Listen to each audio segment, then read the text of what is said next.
गानों में बात जाएगा।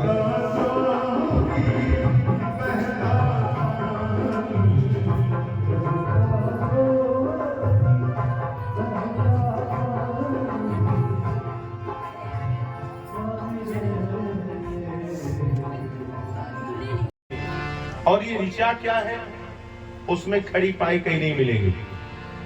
एक उदाहरण मैं दे दूं आप सबको, आप सब कहीं यज्ञ अनुष्ठान पूजा पाठ में सुनते हैं तो ये ऋचा आती है। ओम हरि ओम गणानां त्वा गणपति हुंगवामहे प्रियाणां त्वा प्रियपति हुंगवामहे निधीनां त्वा निधिपति हुंगवामहे वसो मम आहमजानि कर्पदं तुमजासि कर्पदं मह। तो ये ऋचा है और ये केवल गणेश जी के लिए लागू नहीं होती। आप कहीं भी किसी मंगल कार्य मंगल उत्सव में इसका आप ध्यान कर सकते हैं और इस ऋचा का गान कर सकते हैं। ये वेद की ऋचा है। ये जो वेद को 3 कांडों में विभक्त किया गया, कर्म कांड, ज्ञान कांड और उपासना। कर्म कांड में 80,000 मंत्रों का संकलन आया, ज्ञान कांड में 16,000 मंत्रों का संकलन आया और उप समीपे आसनम, मानो भक्त भगवान की भक्ति करते करते भगवान के जब समीप पहुंच जाता है तो फिर भगवान का ही बन जाता है। ये जो गोपियां हैं सारे ये वेद की ऋचाएं हैं। कभी मन में ये मत मान बैठना कि ये सभी लहंगा परिया पहने नारियां। और एक बात संकेत और मैं कर दूं कि महाराज की जो भूमिका है कृष्णावतार में, इसकी भूमिका तो महाराज रामावतार में ही बन गई। जब भगवान वन गमन को गए तो दंडकारण्य के वन में सभी संत आलिंगन करना चाहे, भगवान ने कहा भी सावधान, क्षमा करें आप सब, मेरा ये मर्यादित अवतार है। हाँ, मैं प्रतीक्षा करूंगा हे महात्मन, आप सबकी इच्छा को मैं पूर्ण करूंगा। आप सभी, जब मैं कृष्ण अवतार लूंगा अगले जन्म में, फिर आप सभी गोपी बन करके आओगे और हम आप सबकी इच्छा को पूर्ण करेंगे। तो ये जितनी भी गोपियां हैं ये सभी रामावतार के सभी संत हैं जो हजार हजार वर्ष से भगवान की तपस्या में लगे हुए हैं। आज भगवान ने निशा रात्रि में बंसी का निनाद किया है। स्वागतम वो महाभाग स्वागतम करवाणि मह। बंसी का निनाद सुनकर के सारी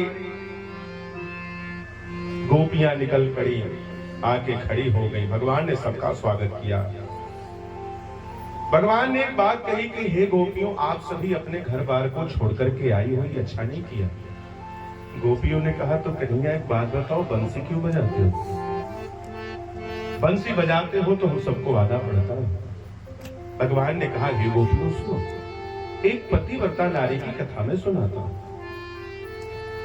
पति को छोड़ के नहीं आना चाहिए। गोपियां एक तक कृष्ण को देखने लगी। कृष्ण ने कहा कि सुनोगी? दूसरी गोपी बोल पड़ी, कन्हैया एक बात बताओ, प्रवचन कब से देने लगे आप? कन्हैया ने कहा सुनो, एक पतिव्रता नारी की कथा। एक बार उसका पति खेतों में से काम करके आया। आंगन की दयोड़ी में पत्नी कुछ काम कर रही थी बैठ करके। एक छोटा सा नन्हा सा प्यारा सा लल्ला था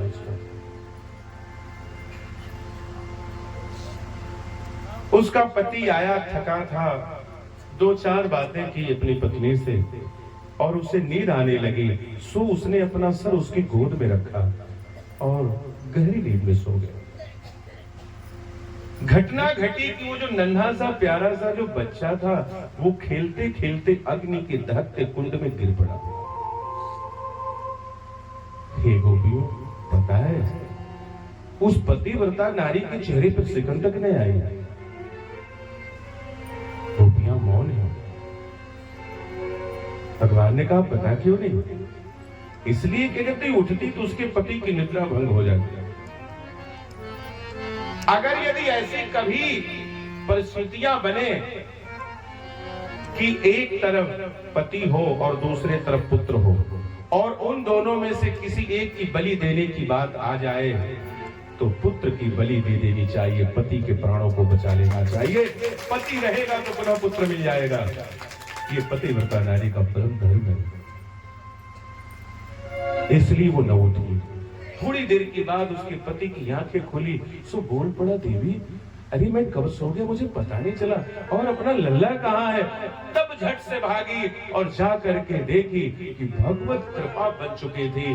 जो दहकते हुए अंगारे थे वह कमल के पुष्प की पंखुड़ियां, गुलाब चंपा चमेली के पुष्प बने थे, जिसके ऊपर बैठ करके वो बच्चा क्रीड़ा कर रहा था, खेल रहा था।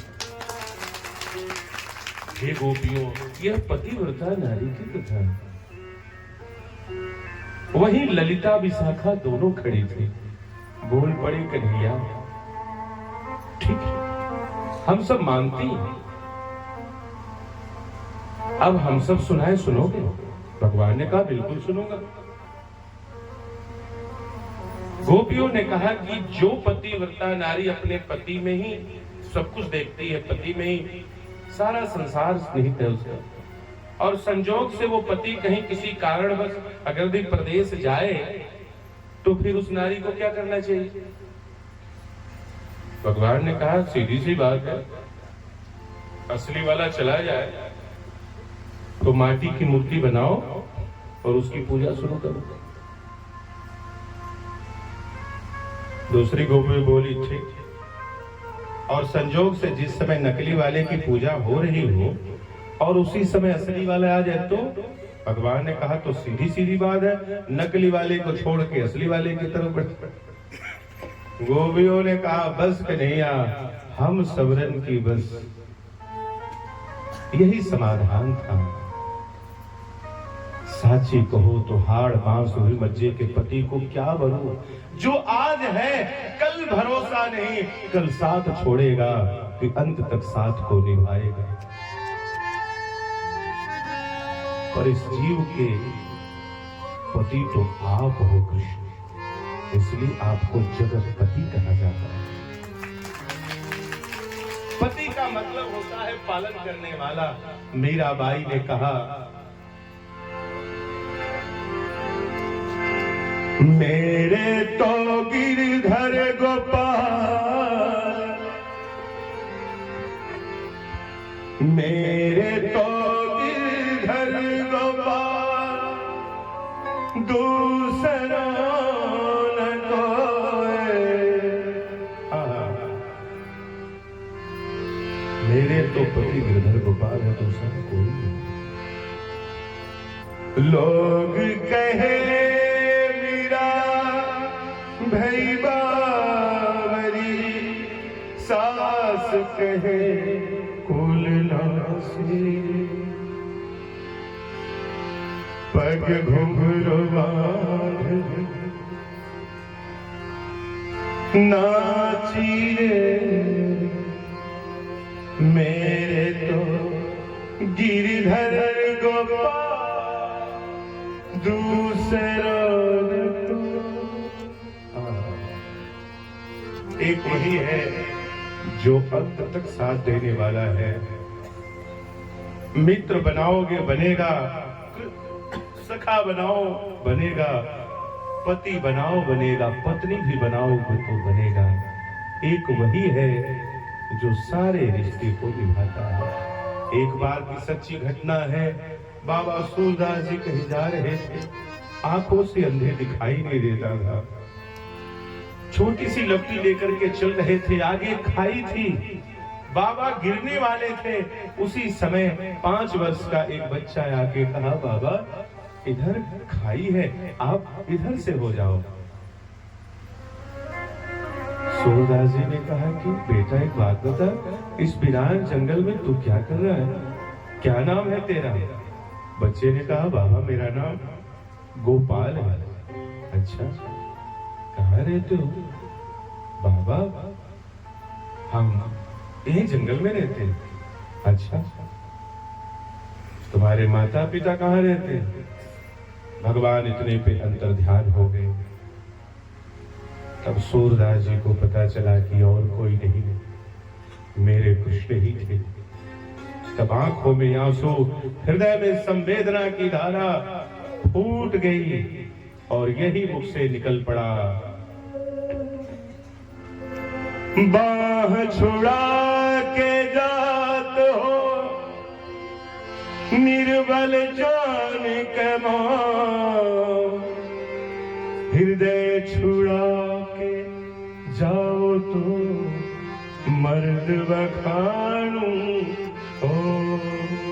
हे गोविंद, अरे हाथ छुड़ा के जा सकते हो, पर जो यहाँ है, जो दर्द यहाँ है, उस दर्द को मैं बार बार नासुर बना करके और उस दर्द का अनुभव मैं एहसास पे एहसास करता रहूंगा।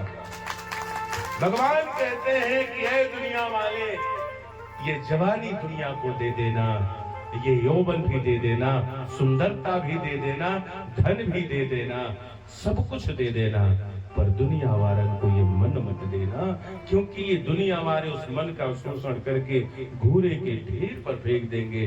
पर ये मन मैं पा जाऊं, मुझे मिल जाए तो साची कहूं रे, उस मन का मैं और पंख बना के माथे पे धारण। तो भगवान की ओर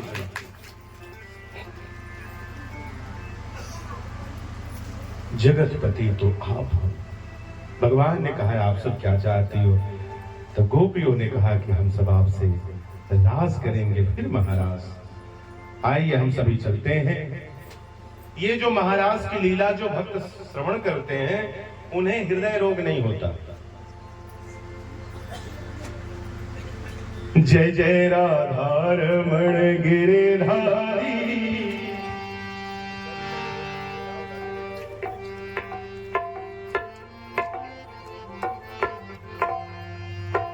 जय जय राधा रमण गिरिधारी, गिरिधारी श्याम बनवारी।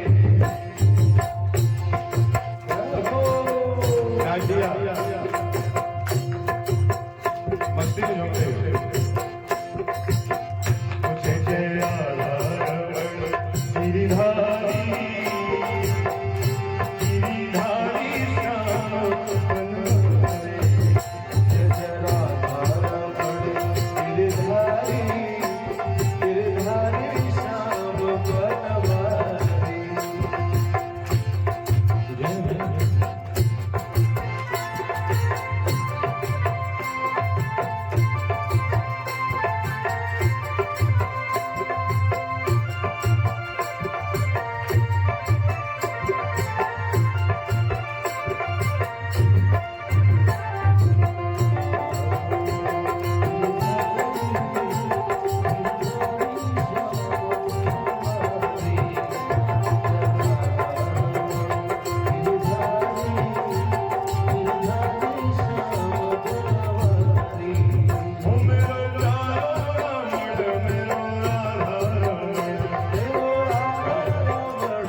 गोपियों से पृथक होने लगे और जैसे ही अलग हुए गोपियों को, गोपियों एक गोपी के साथ अलग, एक गोपी के साथ अलग, ऐसे जितनी भी गोपियां थी भगवान सबरन गोपियों के साथ अलग हो गए।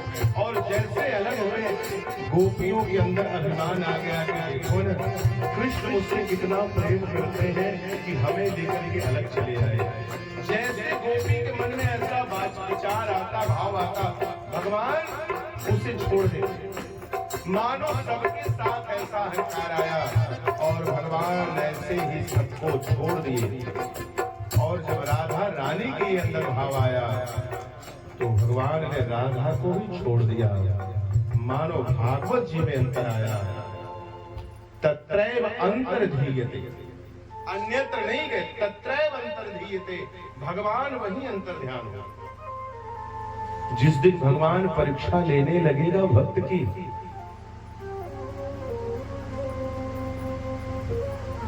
तो शायद मैं कहूं कि परीक्षा में वो भक्त फेल ही हो जाएगा।